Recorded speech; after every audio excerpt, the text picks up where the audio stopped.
What's up everyone, Wes here with Tiny Watts, and I have a pre-wired power center that we're going to unbox today.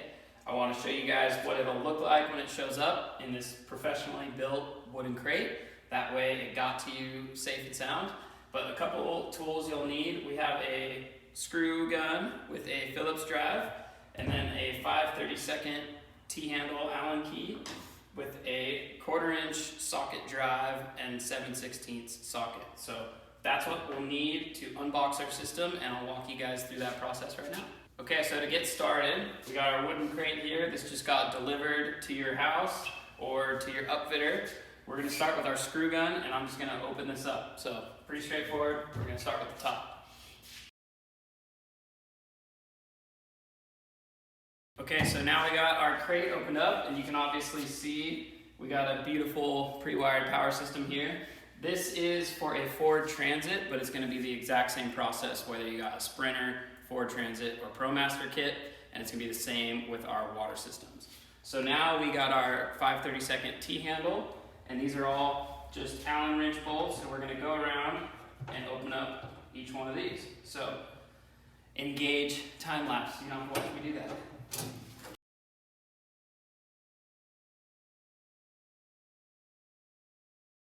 Okay, we got all of the bolts pulled off, so I'm just gonna pick up this cover panel. We're gonna take this and set it someplace safe. Okay, so we got our cover panel off. This is the big reveal. So you finally get to see your beautiful pre-wired power system. We're looking at a Tiny Watts 5 here today, but like I said, it'll be the same process for all of our systems. So this is actually lag bolted into the crate. So this is nice and secure, it's not gonna go anywhere. And the first step here is gonna be to remove the batteries. So the idea is that the batteries are already installed because it was easier to ship it that way. But obviously this is gonna be too heavy to move with the batteries in it. So we're gonna take the batteries out first, and then we'll load this up into the van and put the batteries back in place. So we'll get started with that now. Okay, so let's get started unboxing this thing. So we're gonna get down here. You'll see this bar is bolted to the bottom of the frame, which keeps the batteries in place. I forgot to mention, we're actually gonna need another tool. This is just a 13mm socket or 1/2 inch. So I'm sure you have that if you had the other things. So we're gonna go in, and first we're gonna remove these battery bolts that are holding the batteries in place. Okay, so there's the first one. That comes out of there. We got our washer as well. Move on to the middle. Now keep in mind, these are live battery terminals, so we obviously want to be careful. We don't want to touch positive to negative with our wrench, so we want to be mindful of that. Pull out this middle bolt here, and then the last one down on the end. Okay. Okay, so we got all 3 battery bolts out. So this bar is now loose. So I'm just gonna lift this up, carefully pull this out, and set that someplace safe. Okay, so now that we got the battery bar removed, we're gonna just start removing these batteries. Like I said, this is lag bolted in the back, so you'll be able to actually see the lag bolt here, and then we have another couple lag bolts down in this corner as well. So that's what you need the 7/16 socket drive for. But in order to reach those lag bolt locations, we gotta get the batteries out of the way first. So we're gonna take our 13mm socket, we're gonna come over here, and we're gonna remove these battery posts.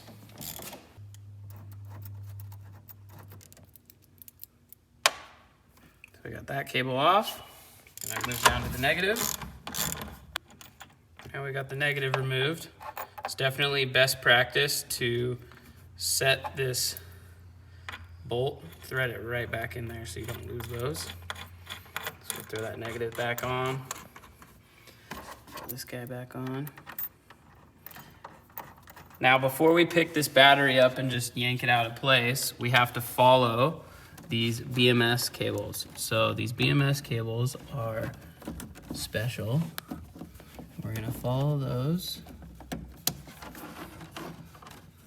down the back. Okay, so we have 2 BMS cables.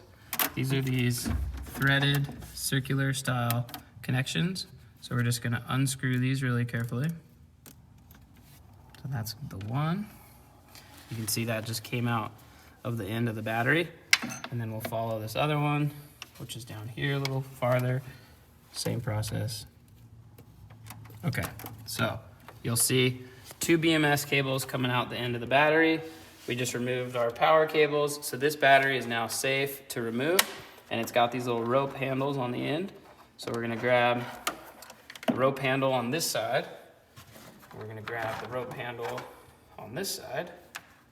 We're gonna go ahead and lift this battery up. It's not too heavy, but you know, if you wanted a second set of hands, you can get the opposite side. So now we'll set this somewhere safe. So we removed the first battery out of the system. Now it's time to remove the second battery. I'm actually not gonna do that for the purpose of time in this video, but the same process would be, except you have to open this up and get to that second battery management cable. So these are just little tabs that you can peel back on this side.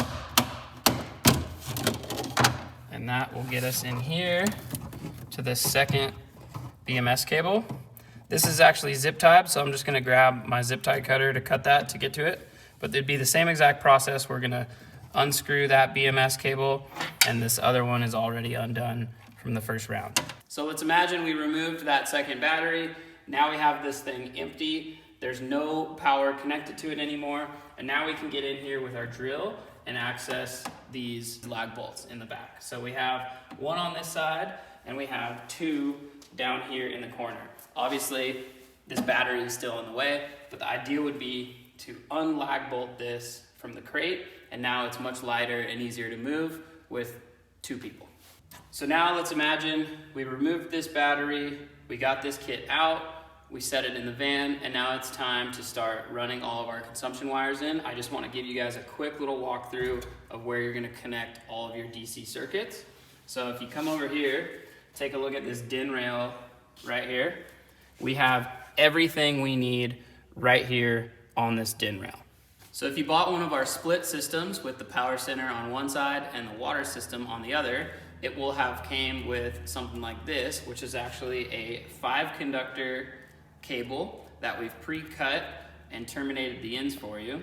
But if you come back over here to the DIN rail, I'll give you guys a little quick walkthrough on how to attach this, and then that'll demonstrate how you're gonna attach the rest of your circuits in the system.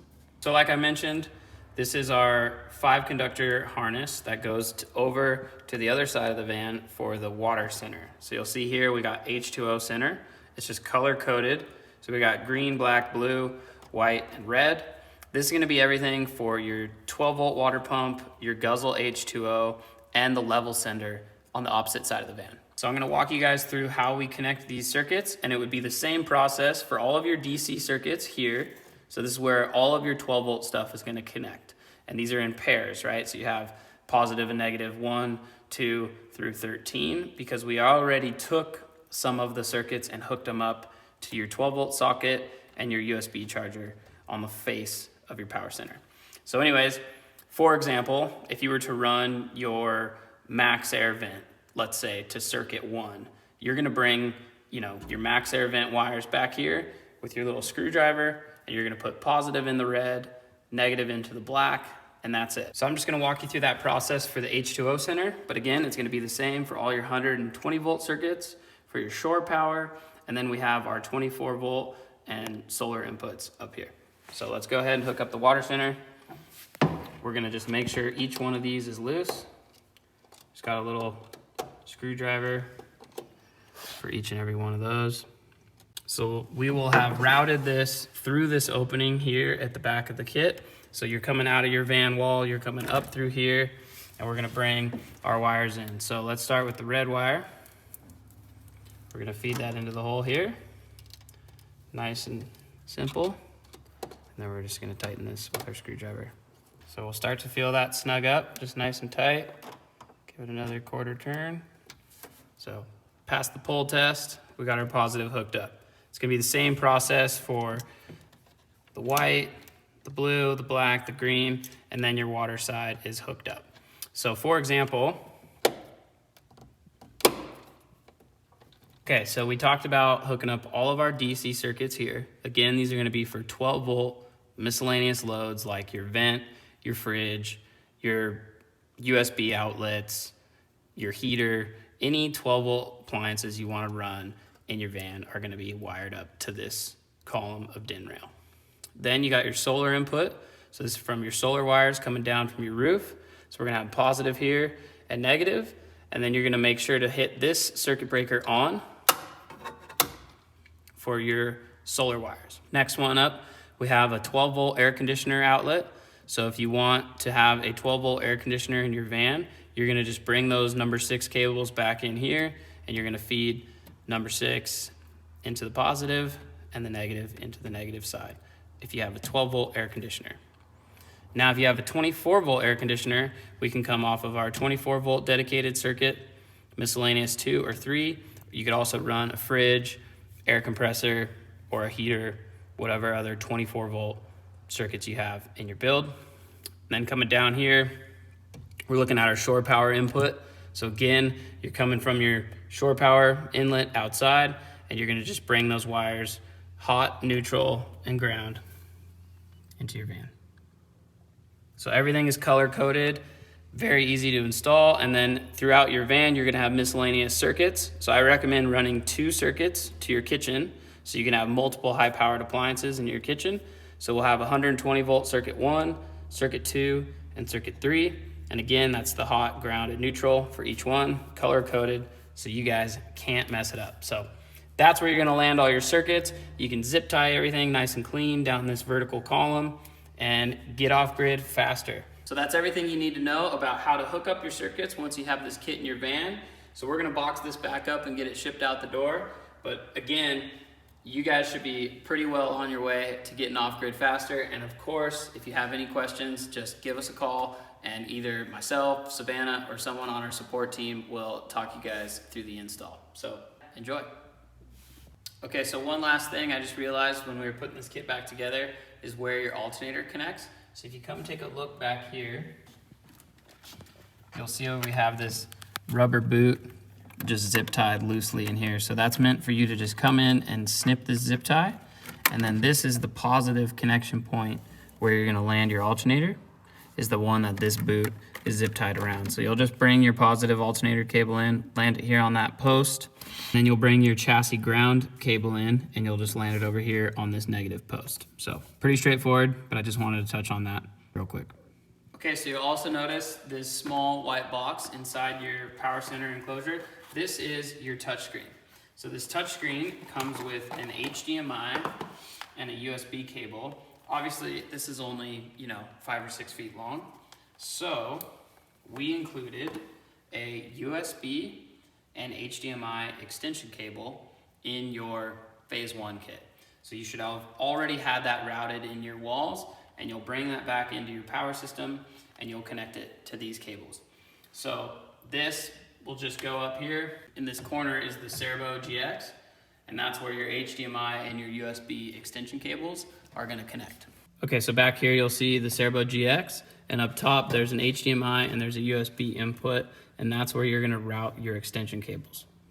So you route your HDMI and your USB extension cables over here to the Servo GX, and then wherever the other end of those is, I would recommend one of your overhead cabinets and somewhere where you're gonna be able to see the screen every day. That's where you'll plug in the HDMI and the USB, is up there in the cabinet. And then, in this box has the rest of that install kit to mount the touchscreen. That's it.